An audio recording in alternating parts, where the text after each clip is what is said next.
I used to think you were crazy, but now I can see your nuts.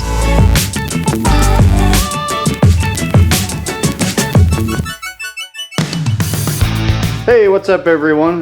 Today's video is going to be on some modifications to an Agri-Fab sweeper. Now I picked this up last week and had to make some immediate changes. I'm hooking this up to a 0 turn, so the original handle ended somewhere around here and I couldn't reach it from the seat. God forbid I have to get up and actually do something, so I ended up fabricating a new extension arm. This one goes up and out of the way. I put a nice little arch bend to it so that none of the crap hits it when it's falling in. You can really fill the bag, and then it comes all the way up and extends out to here, which I can grab very easily from the seat of the 0 turn. The hitch, if any of you have messed around with these, you can realize these spacers are just a nightmare. I don't know anybody would sit there and tediously put them in and get them just right. So welded the spacers into place, so you just drop the pin in and make that real easy. Overall, I'm really impressed with this thing. It does an incredible job. I've got 3 acres here, a little under 3 acres, and it is a ton of work because we're surrounded by 110-foot pines that drop so many needles and so many pine cones. Raking was just insane, and I've done raking for the last 5 years. I don't know why I didn't buy this 5 years ago. Does an awesome job. The only problem I found is right over here. It's the adjustment. So the problem is this adjustment, and it's a nice system in terms of you only have just this one pin to pull, and it adjusts the full length of the brushes, and allows you to either be dropping them below grade or keeping them up off the ground completely. And that's something you need to do on a regular basis if you're transitioning from grass to your driveway and you don't want to prematurely wear out your brushes on the driveway. You want to be able to pick it up. And then I've got other places where I'll pull this, let the bag fill up and I'll pull it down my hill out in the back 40, and I don't need to be picking up and cleaning that path through the woods. So I want to be able to raise this thing up. So if you want to do that, every time you got to stop the tractor, get off, pull the pin, and you know how this feels on a cold finger when it snaps in just the right way and flings you? Oh, that hurts. And pull this guy out, move the lever either down or up to lift those brushes off the ground, reinsert the pin, find the little hole, get it lined up just right, and click that back in. Click it back in. So wicked pain if you're doing it regularly, which you kind of do. So we're not going to have that. Today's project is to automate this system from the tractor seat and not even have to get off the machine. If there is anything I love more than Ford Crown Vic power window motors for making stuff happen, it's linear actuators. Linear actuators do exactly what they sound like they do. They actuate a linear motion. This is a 6-inch one that we're going to be using for this project. You can find these on Amazon or on eBay for about 39 bucks-ish, somewhere in there. I don't remember what the lift capacity is on this. It's probably a couple 100 pounds, so they're extremely powerful. They're not fast, but they're very powerful. It's just a screw, basically, that's turning in there to give you that linear motion. So that, I think, is going to work out beautifully for this project. And I'm going to show you how we tie this into the tractor with some trailer hitch wiring, but it's not wired in the way that you would have a trailer hitch actually hooked up. I use trailer hitch connections because it gives you a 4-conductor connection, and it's water resistant, and they're super cheap. They come with a good section of wire, so I buy a bunch of those things and I chop them up and I use them as outdoor waterproof connections. And then all my lawn equipment, I've mounted one of those connectors on there, and they go to 2 switches. One is a constant power on, and one is a polarity reversing connection. So that's what those 4 wires do. And that way, whatever I'm using to pull behind the machine, or if it's a snow blower with the power chute or whatever it is, I've got control over that from the cab or the seat of the machine. So we'll get this guy kind of fabricated on, and we'll see if it works. Okay, so 2 things. First of which, I probably should have bought the larger, the one with the bigger stroke. 6 inches is a little bit too short. Ain't that always the case? 6 inches is a little too short to do exactly what we want from this pin. However, if I just go in about 1 inch on this bar, I'll have less leverage, but that's okay. We got plenty of power.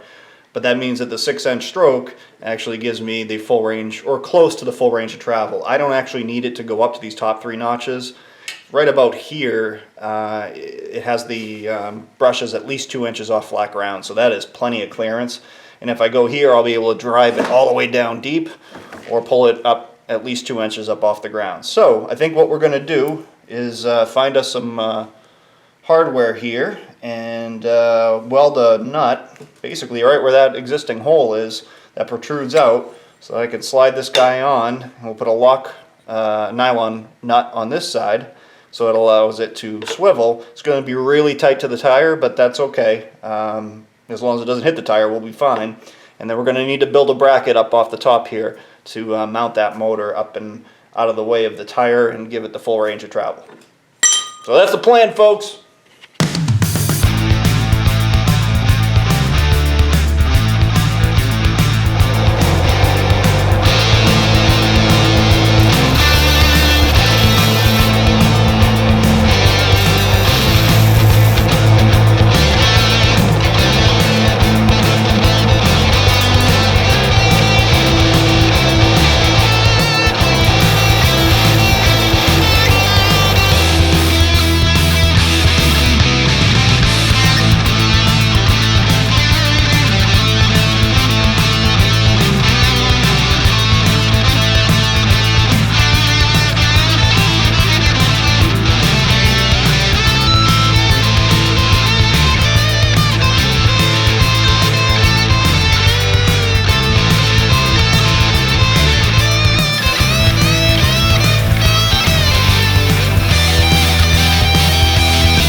Alright, so made up that little bracket, and as you saw, I just took some stamped 16 gauge steel, which is pretty flimsy, but once you put some curve to it, it becomes a nice structural piece that we can use.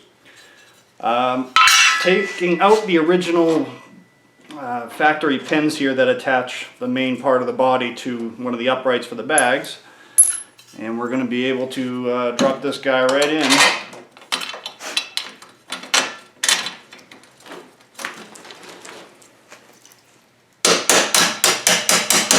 We are in. Cool. So for now, I'm not going to put the nuts on. I just want to get a measurement for the top bracket. Oop, just going to hit the camera. Sorry. Now our top bracket with this all the way down, we're going to want to be right about there. Alright, well, it's mocked up right now, and we'll give it a test run here and see how it does. If everything works, I'll pull it back apart, and obviously got to paint it up, and let's see what happens. Nothing that direction, so it must be the other way.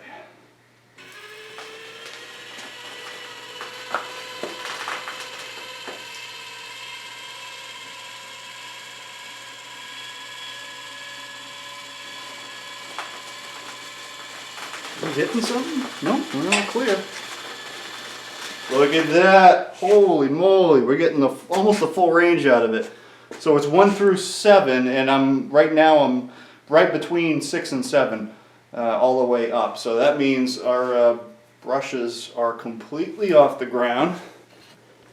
Let's take a look there. That's hard to see, guys. Sorry. Let me maybe if I zoom in, it'll do better with the lighting. Not really. Well, let me go the other direction and see if you can see what's happening.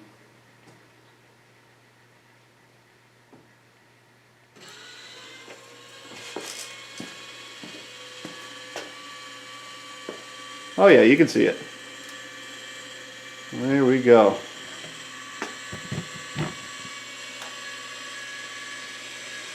Oh, that's perfect.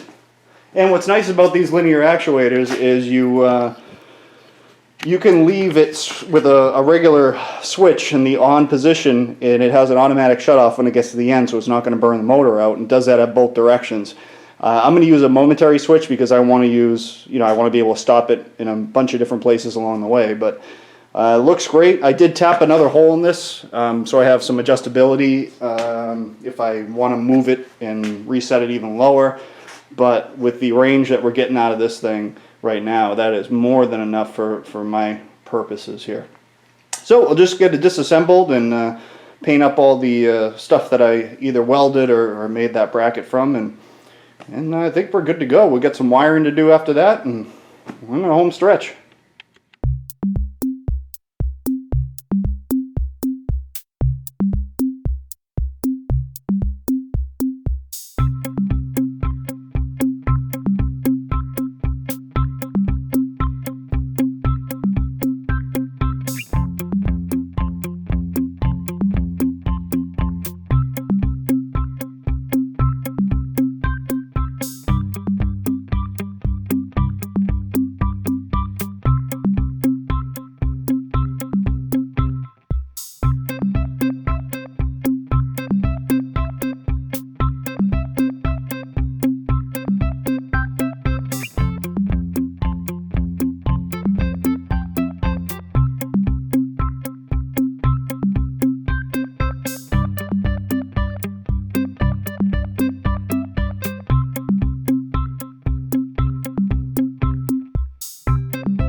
Alright, so we are at the testing phase here. I've got a switch temporarily set up here. This is the this one's always, it's either on, off, on, and I've got momentary switches on order, so that'll be in the next week or so.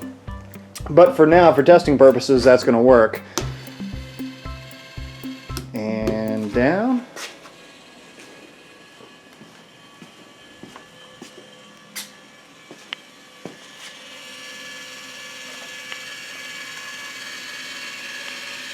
Definitely doing the job. So I'm gonna go take this thing for a spin. We'll make sure everything works right, and if it does, we'll come back and paint up all our new bracketry. You can see all the electrical is done now. Wired in nice. Sorry for the shaky hands. Right into the harness. So before we do anything, we will raise it up.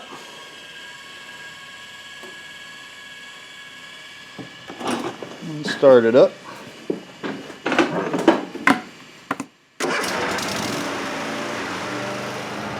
So you're gonna have to forgive the mess that is my front yard right now. I've got a bunch of loom coming in, and I'll be regrading some things. It is definitely mud season, as you can see. We've got a little stream rolling here. But for testing purposes, I just want to see what this thing can do.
Well, I gotta say, I am happier than a midget at a miniskirt convention with this thing. About 50 bucks total in the build, and it's, as you see, it's working wonderful. Should make using this a lot easier, and should also help me save those brushes from unnecessary wear and tear, which is great. So, as always, very much appreciate everyone watching. If you enjoy this and you want to see more things like it, please hit the subscribe button, which will eventually be right around here somewhere. Check out any of my other videos.